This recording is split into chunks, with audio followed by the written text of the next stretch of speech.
जीवन का अद्भुत और महान मार्गदर्शक है श्रीमद् भगवद गीता और इसमें इंसान के मन को शांत रखने के विभिन्न उपाय बताए गए हैं। जी हाँ दोस्तों, अगर हम इन उपदेशों को अपने जीवन में लागू करते हैं तो हम अपने मन को शांत रख पाएंगे और साथ ही अपने जीवन को सुख में व्यतीत कर पाएंगे। इन उपदेशों में दोस्तों पहला आता है कर्म योग, यानी कि फल की चिंता न करना। जी हाँ, इसका अर्थ है कि निष्काम भाव से कर्म करते रहना।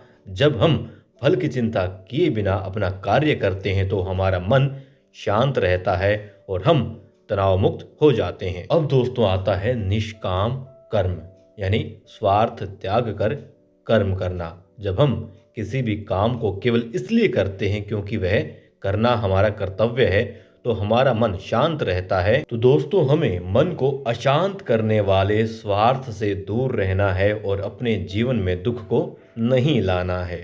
समतव भाव यानी सुख दुख में समान रहना। जब हम सुख में अहंकार नहीं करते और दुख में विचलित नहीं होते तो हमारा मन शांत अपने आप रहता है। ईश्वर में विश्वास रखना। दोस्तों जब हम ईश्वर में विश्वास रखते हैं तो हमारा मन शांत रहता है और हम अपने जीवन के उतार चढ़ाव से बिना डरे आगे बढ़ते रहते हैं। और दोस्तों बारी आती है ज्ञान योग की। इसमें ये बताया गया है कि ज्ञान प्राप्त करो, और जब हम ज्ञान प्राप्त करते हैं तो हम संसार के मिथ्या को समझ जाते हैं और हमारा मन शांत होता चला जाता है। और दोस्तों आज इंसान को सबसे ज़्यादा यदि आवश्यकता है तो अपने मन को शांत रखने की है, अपने आप पर काम करने की है। तो दोस्तों श्रीमद् भगवद गीता के आदर्शों को अपनाइए और अपने और अपनों के चेहरों पर मुस्कुराहट लाइए।